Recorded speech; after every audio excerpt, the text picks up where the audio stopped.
Hello everyone, Origami4 here, back with another challenge run video that is continuing the trend of the previous two videos, that I'm replacing my roll dodge with an Ash of War. For this time around, I'm going to be using the Raptor of the Mist Ash of War. This Ash of War works a bit different from the other evasive skills. It has 0 delay, but you need to get hit by the enemy in order to trigger the 18 vulnerability frames, which make you do a jump animation.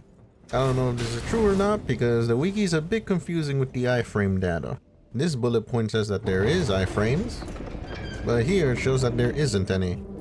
But that's pretty much it. Once you're in the air and the iframes run out, you either land a free jump attack, or get staggered out of it when the enemy hits you if you lack the poise. You can also sometimes avoid getting hit altogether when you crouch using the Ash of War, but it's a bit discombobulating if you don't expect it.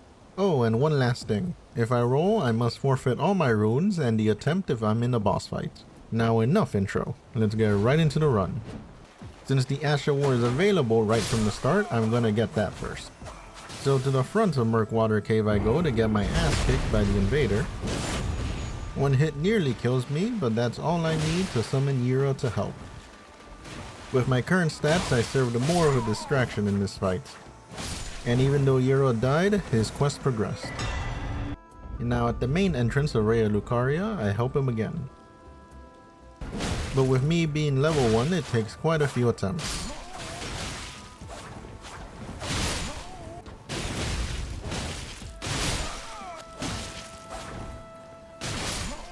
After just going for backstabs, eventually the Raven Mount Assassin goes down and I get the Raptor of the Mist's Ash of War.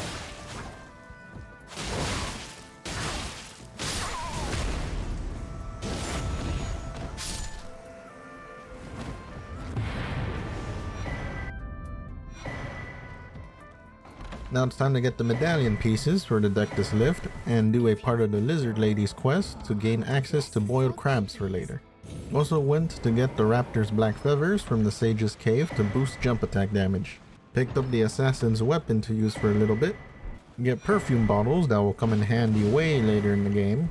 Get the Sacred Order Ash of War that's gonna help me farm in a bit.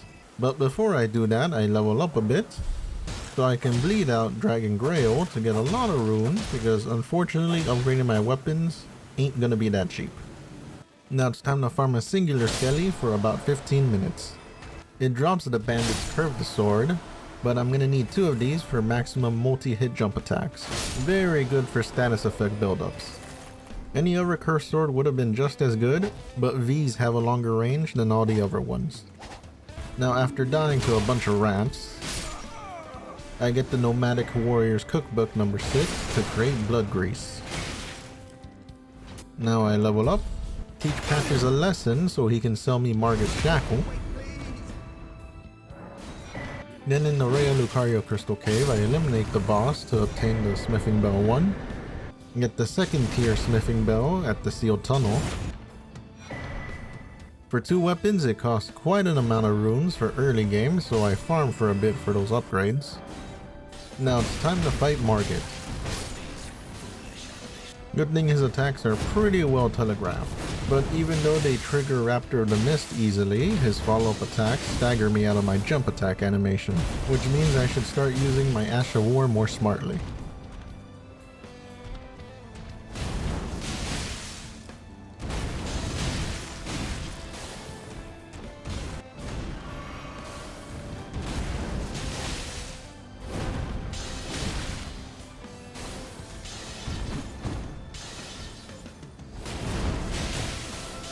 The fight took about 1 minute and 6 seconds, and I unfortunately died 1 time.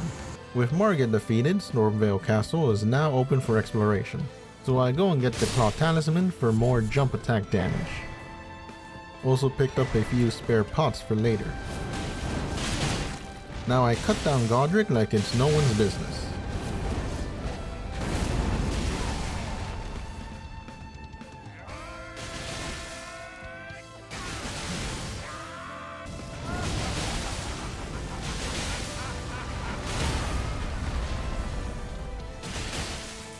Poor Godrick only lasted about 56 seconds. With Godrick defeated, it's time to go into Raya Lucaria, where I level up a bit before I eliminate the Red Wolf, who was annoying this time around. Then I bait Moongrim into falling to his death. But before I fight Rennala, I decided to go to Redmane Castle to fight Radahn first instead. Fun fact, the Asher War is incapable of completely protecting you from Radahn's Meteor Strike attack. Radahn, as long as I timed my skill use right, was pretty easy to hit. But I needed to be careful as one missed timed Raptor mist would take me straight to the loading screen.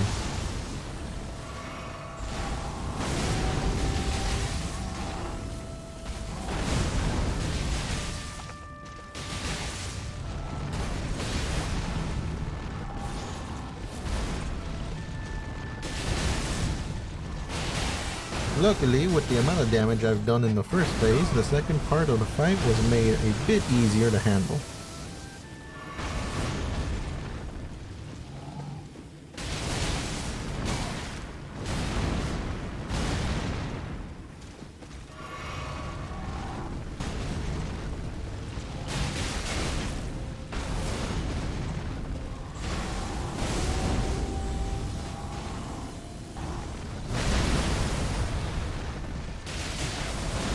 The fight against Radahn lasted about 1 minute and 53 seconds, and I died 6 times.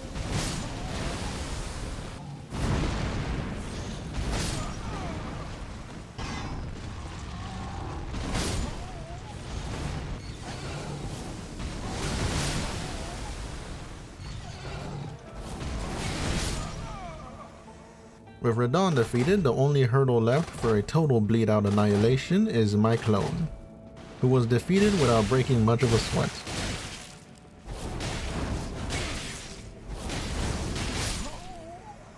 Now it's time to collect the black whetstone, which means I can place the blood affinity to my blades now. Makes fights a whole lot easier if the enemy is capable of bleeding. It also means that blood grease is no longer needed. So after taking out the Godskin noble at Volcano Manor,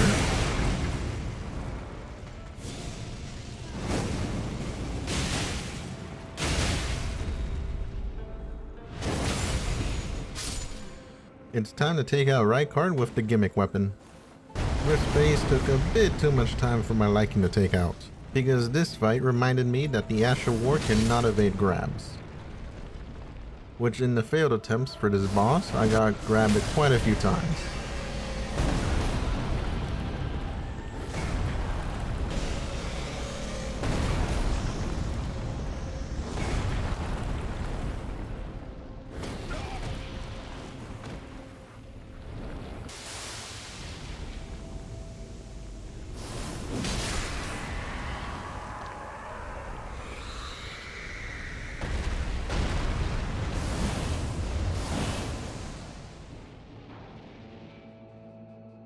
For the second phase, it mostly consisted of timing attacks at the right time to maximize damage output, which usually is when he tries to bring out the giant Rancor attack.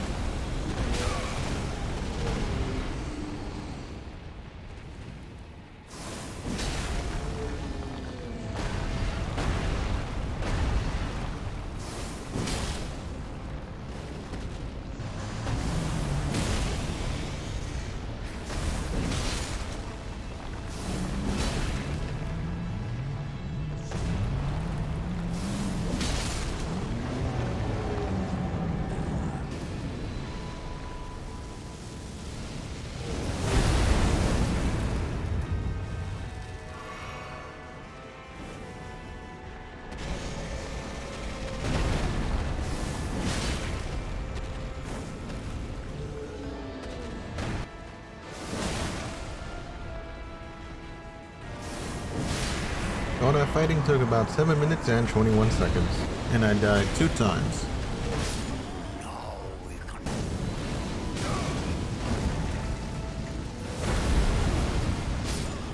Now that Rykard is defeated, I go and level up a bit, clone his remembrance because it gives a pretty good chunk of runes, and now it's time to start collecting new weapons for use in the run, which one being the Zweihander, and the other one was going to be the Greatsword, but the Greatsword is super heavy to carry around, so I went to collect the Troll's Golden Greatsword instead.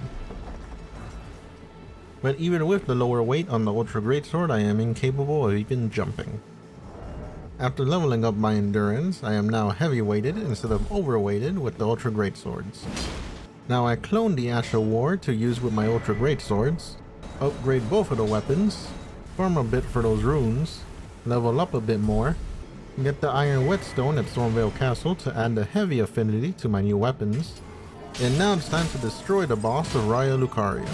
A singular jump attack is capable of just taking chunks out of Rennala's health. Double Ultra Greatsword jump attacks are no joke. Nothing much else to the fight except going Ultra Unga Bunga on her.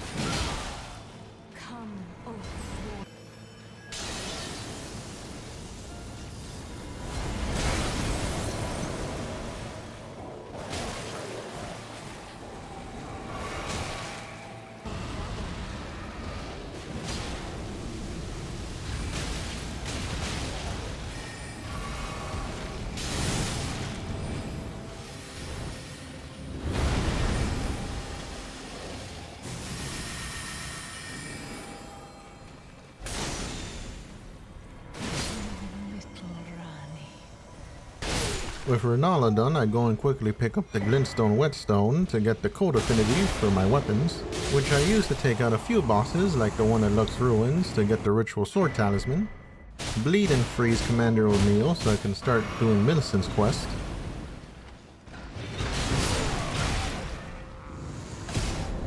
also getting the arm for her, and unfortunately accidentally rolled while trying to escape a grab. So it's time to say goodbye to all those runes. With her and Tragot summoned, we go and fight the Draconic Tree Sentinel. The poor Tree Sentinel just got absolutely ganged up on. It was a constant amount of pressure being put on the boss with a lot of distractions, allowing me to safely do a large amount of damage and status effect buildup.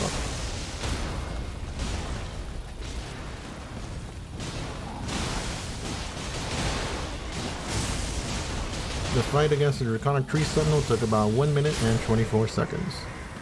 With access to the capital now open, I go and get the Ritual Shield Talisman for bonus defense at full health. Fight Godfrey with the power of jump attacks.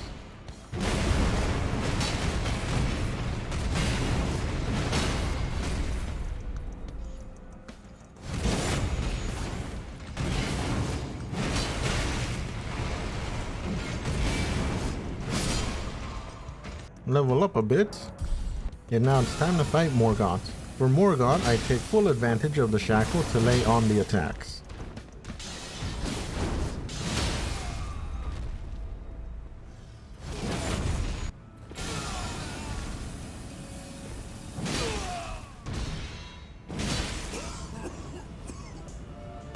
For the second phase, I just brute force through his attacks, just like I did with his clone at the beginning of the game.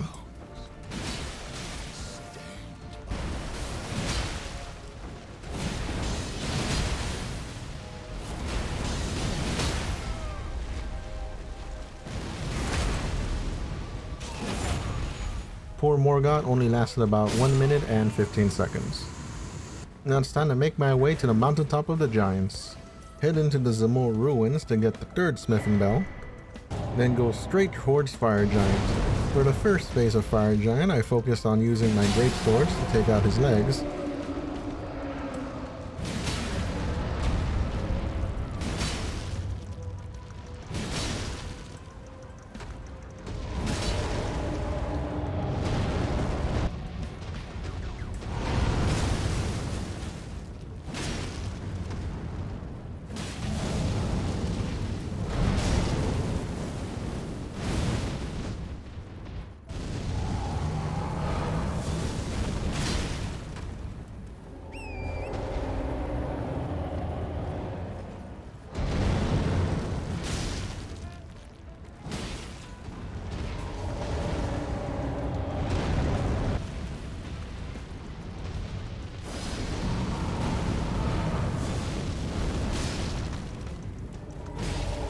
Now in the second phase, it's time to bring out the Bandit's Blood Earth Swords for the bleed buildup and damage.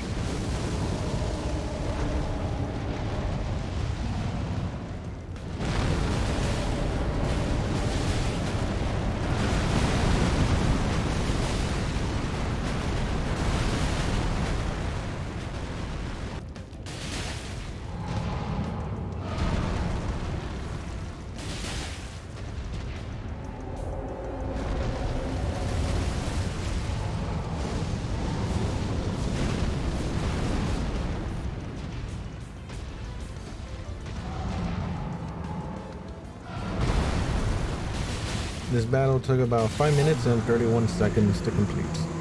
With Fire Giant down, it's time to farm for a new weapon. So after getting my ass sliced up multiple times in one life, I start to farm for 2 Beastman's curved swords, which took about 30 minutes of farming the same 8 enemies at the start of Faram Azula. It's kind of the same as the other curved swords, except it has a unique design and has a different jumping strong attack compared to the other ones. Now that I have these new ones, the older ones I have are now equipped with cold affinity for frost buildup. The plan is to first attack with the frost swords, then while the enemy is weakened, attack with the bleed swords. With that done, I go and get the sleeping pot recipe, which I forgot to get at the start of the run, which always makes the Godskin duo fight a walk in the park if your damage output is good.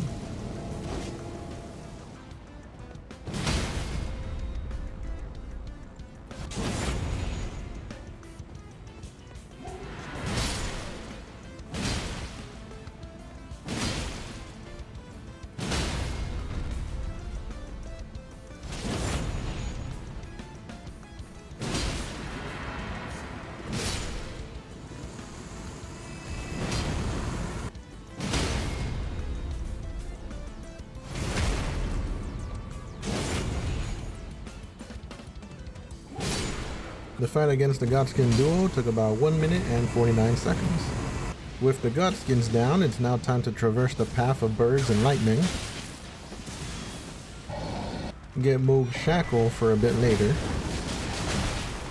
Bleed out the Prince of Blood, who is only a bit difficult because of his dogs. Also get the talisman that gives me extra damage if I proc bleed. And with that done, I go and fight Dragonlord. Placidusax, being giant and slow, makes hitting him not much of a problem. The only roadblock though is his high status effect resistance, meaning that frost and bleed takes a bit of a while to proc.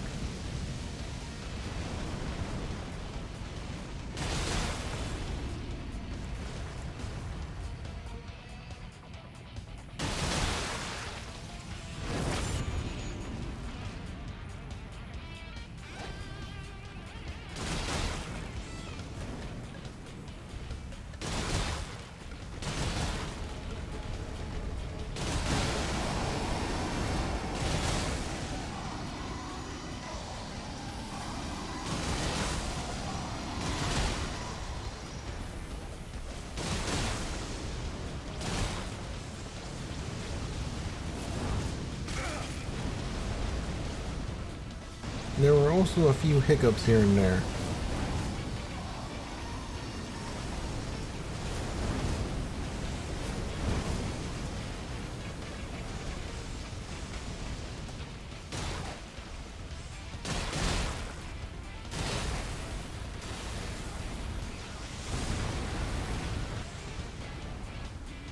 Eventually the boss goes down in about 3 minutes and 44 seconds. Now it's time to upgrade my entire arsenal to plus 24. It's going to cost a pretty penny, so all the runes gained from the bosses are going directly to the upgrade budget. And with those upgrades finished, it's time to delicately retrieve 1/2 of the secret medallion from an old man. Get destroyed by the Castle Soul Pain Train as karma for what I did.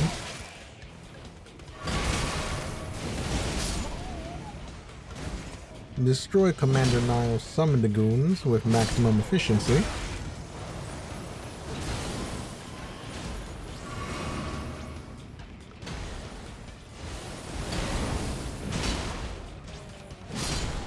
Then proceed to take no more damage as I bully the old commander by just crouching through his attacks.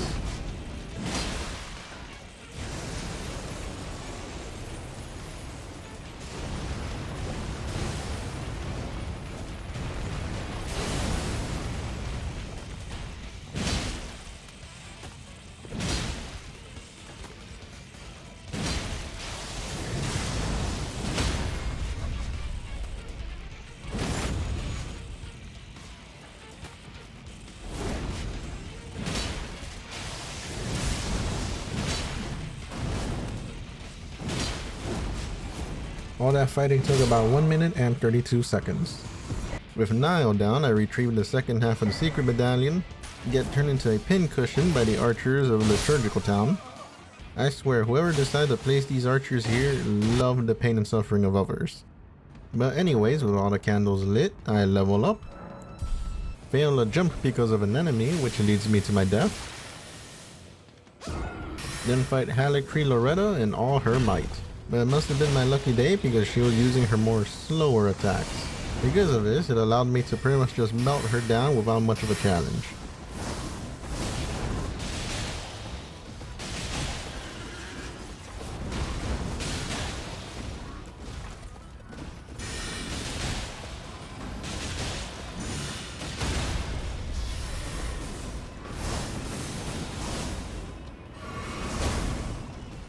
That fight took about 1 minute and 54 seconds to complete.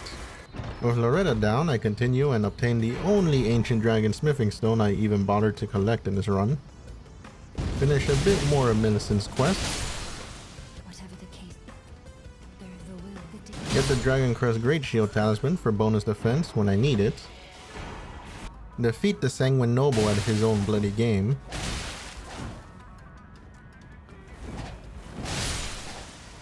In order to unlock Mohgwyn's Palace for later.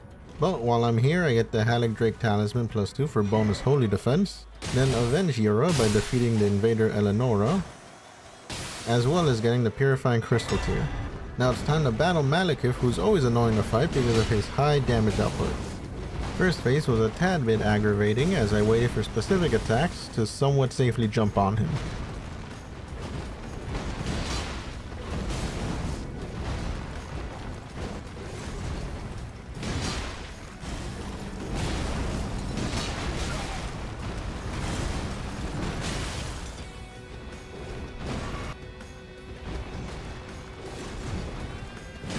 As for the second phase, it had to be done quickly as I possibly could because even though I can Raptor miss through his attacks, I still get affected by destined death.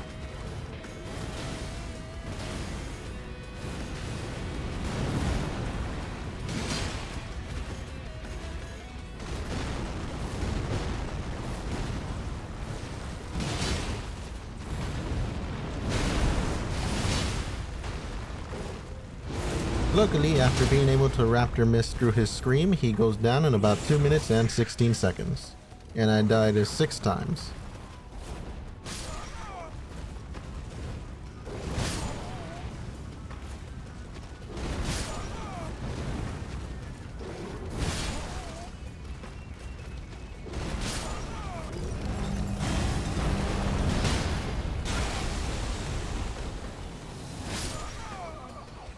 With Maliketh defeated, it's now time to fight Gideon the All-Spamming.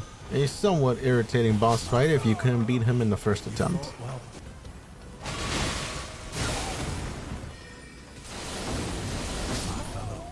Fortunately, with jump attack spamming, I took him out.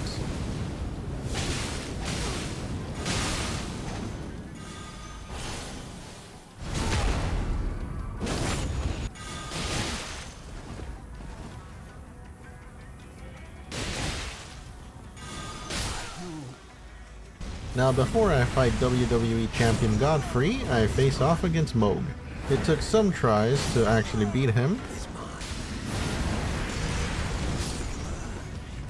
but the main cause of that was because I wanted the fight to go as clean as possible, which meant timing the shackle rights to deal a large amount of damage.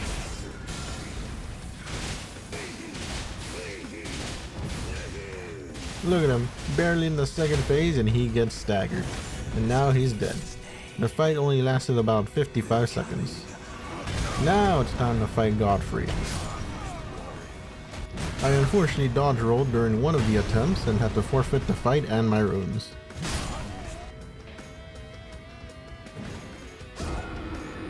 For the main fight, I focused on trying to stagger him for easy damage. So that meant staying close to him as much as I could.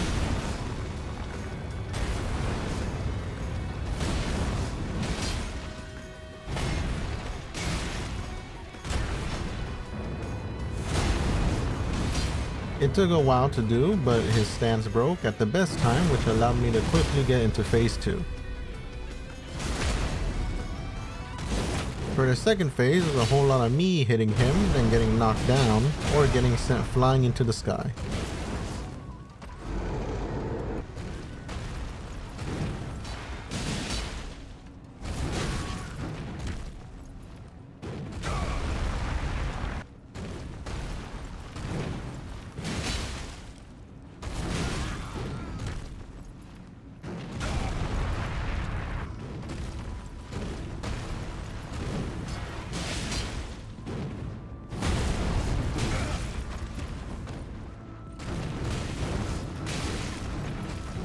The champion lost his belt in about 3 minutes and 7 seconds, but I did die about 6 times.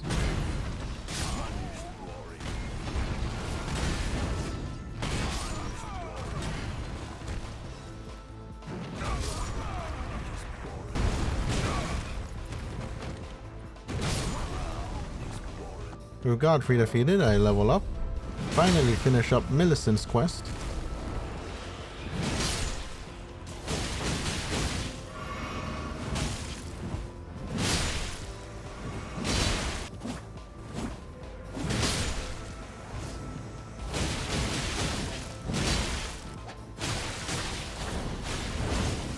Which as a reward I get the Rotten Wing Sword insignia for bonus damage after continuous hits. And with that over, then I try out Malenia to see which weapons would be best used against her. God, I really hate that ability to recover health after just hitting me. So unfortunately, I can't exactly use Raptor Mist all willy-nilly. Because of this, I go buy some extra defense and obtain more and better pots. Obtain the Perfumer's Cookbook level 3 for later use. Get the Swarm Pot recipe to bleed Malenia when she's stationary. Scoop up a whole bunch of bloody poop. Then get the ingredients and crafting recipe for the freezing pots. Unfortunately, it looks like the Swarm Pot doesn't last very long, so I'm going to be leveling up Arcane to boost its potency. And now it's time for the fun to begin. Before the fight, I changed the affinity of my weapons to bloody. For the first phase, I waited out till she would use her more slower attacks to give me ample time to jump on her, while also praying that she wouldn't wombo combo me out of nowhere.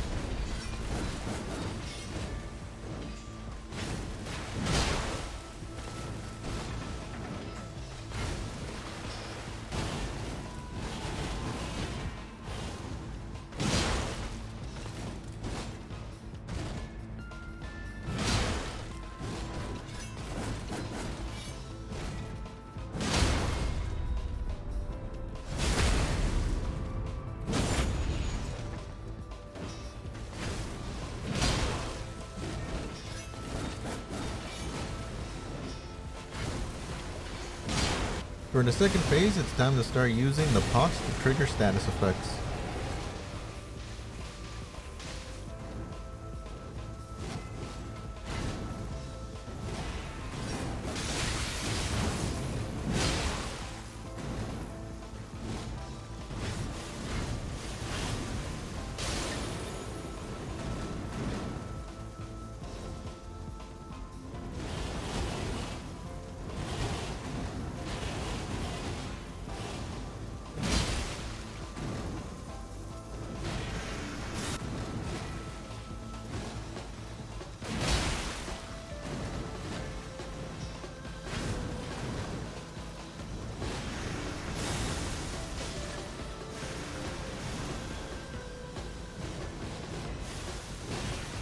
Almost had a heart attack due to the camera being dumb.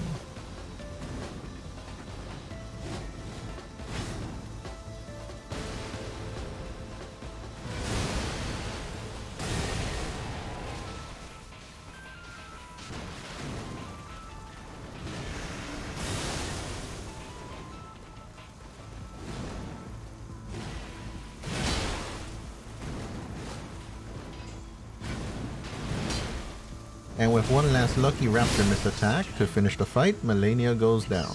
That fight took about 6 minutes and 45 seconds, and I died about 5 times.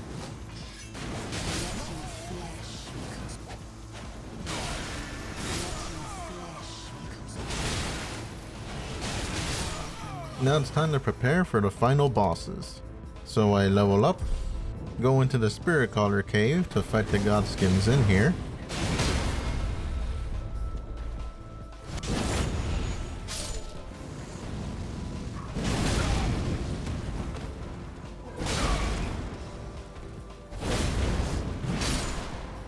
And after eliminating their summoner, I get the Swallowing Cloth for HP after continuous hits. Collect ingredients for the Iron Jar Aromatic. Head into the Hero's Grave to complete the puzzle there to get the Ash of War Holy Ground.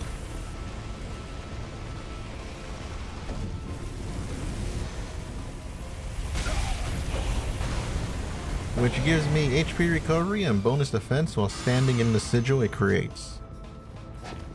Get Golden Vow for even more defense and a bit of extra damage. And after swapping my stats around a bit, I go and get the Opaline Heart tier for even more defense. And the Thorny Crack tier for a little extra continuous hit damage. Malenia's rune for health recovery like in Bloodborne. And finally a bit of the Godskin Apostle armor for holy defense. Now with all that combined, it's now time to fight Radagon. While there was a bit of a hiccup at the start of the fight using the item and skill in the wrong order,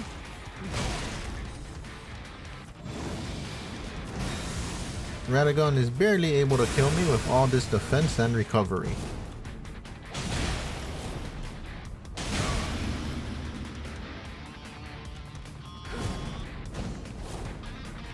You know, it feels like I'm playing the original Dark Souls a bit, using the Iron Flesh Pyromancy and Havel's armor.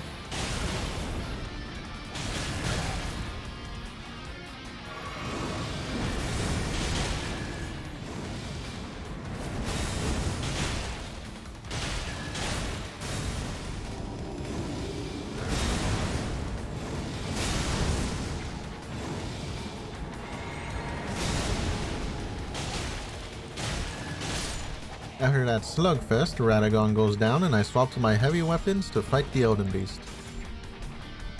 Elden Beast, being weak to physical attacks, has sealed its fate. The large amount of physical and stance damage I do brings the beast to a little less than half health barely a minute into the battle.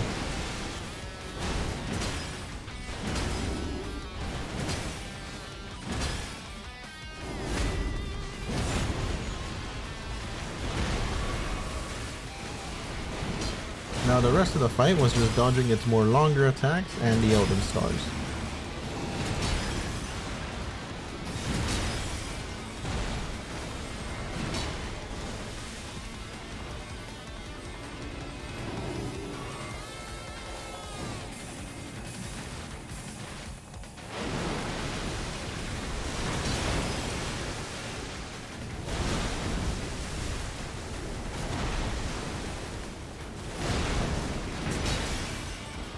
And with one last jump attack, the Elden Beast goes down in about 3 minutes and 37 seconds. But before I finished the game, I went underground to get a specific ending. And for that I need to do a bit of Ronnie's quest, get the Curse Mark of Death, kill the gargoyles,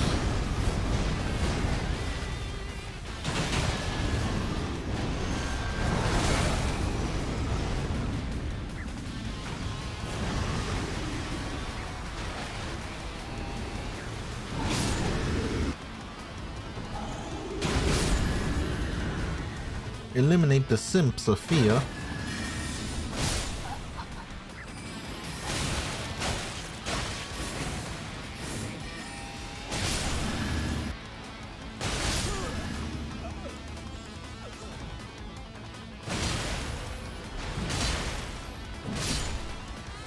then frost the Lich Dragon to death.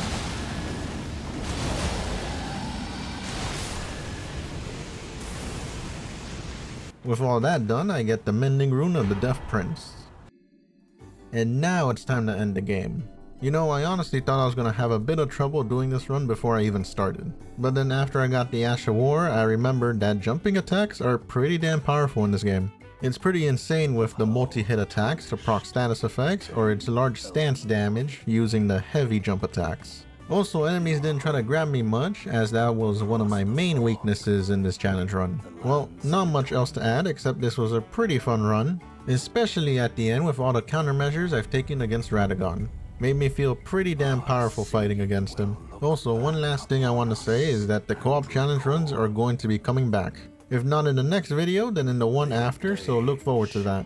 Well, this has been Worn-Eyed Gamer 4, and make sure to like, comment, share, subscribe, and click the bell notification for alerts when I post a new video. And thanks for watching this video and my previous videos if you have as well. Later.